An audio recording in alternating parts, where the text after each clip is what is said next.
Hi, tutors. Today I wanted to talk about a very difficult topic in today's day and age, Election Day.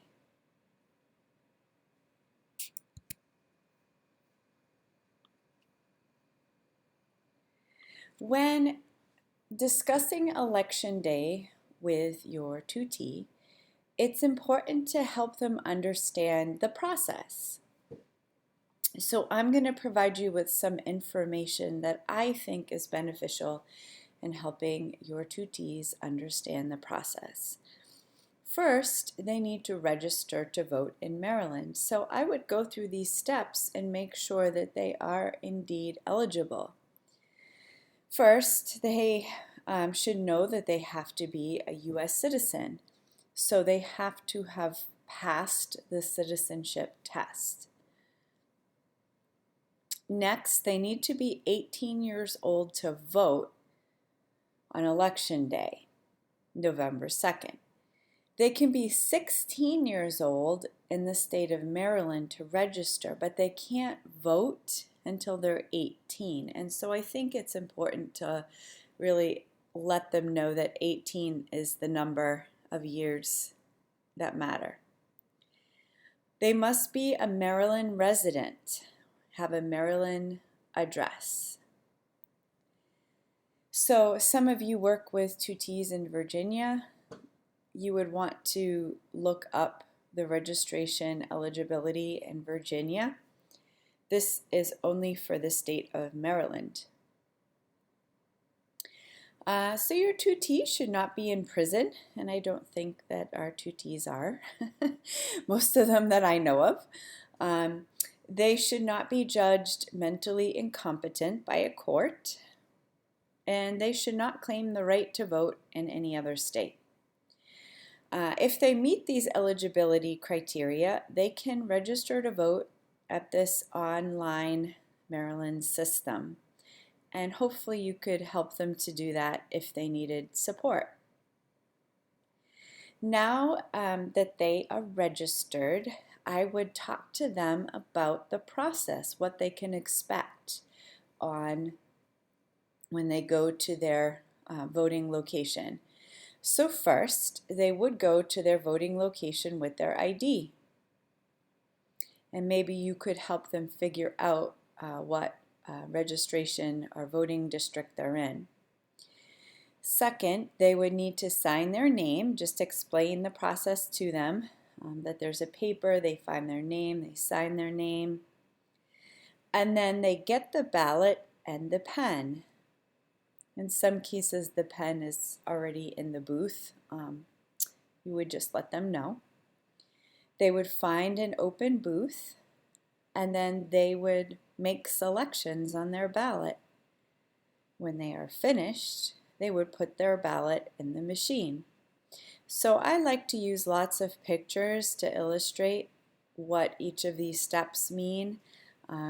With higher level students, they don't really need all the pictures, but with lower level students, even level 1 students, it's helpful. Okay, I would show them an example of a ballot. So this is probably 2016, I'm guessing. Yeah. A little bit older, but that's okay, and it's for the state of New York because I use this to show my students in the state of New York, but I'm sure you could find a picture of the ballot in the state of Maryland, and just show them, explain how they would select different people and put, color in the circle. And you could even have them practice with you to make sure that they understand how to do that.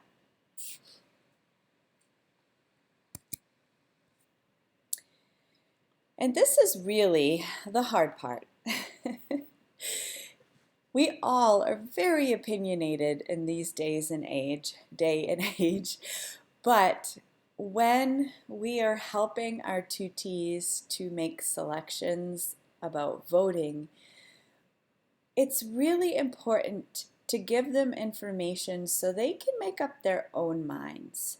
As a teacher, it is my job not to influence one's thinking, and you are educational tutors, so I feel that the same qualities apply to you as teachers, that you are presenting information in a neutral way so that your tutees can make up their own minds about who they'd like to vote for based on their own value systems. And I think the hard part right now in the United States is that we are very dedicated to our own political thinking and value systems.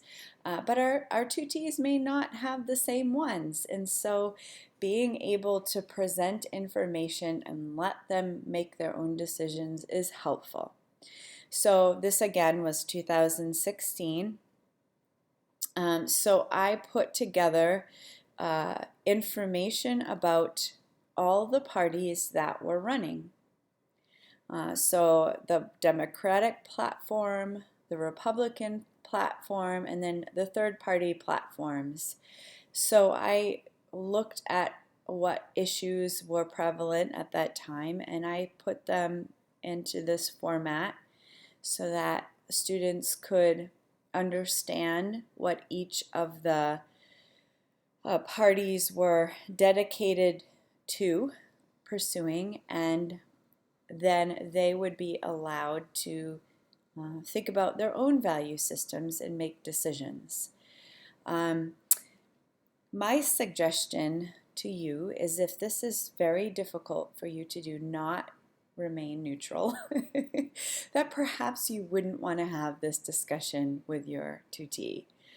I've worked with a lot of people that really enforce their own ideas about voting and politics, and I don't think that that's the right way to go about allowing people to determine for themselves what matters to them.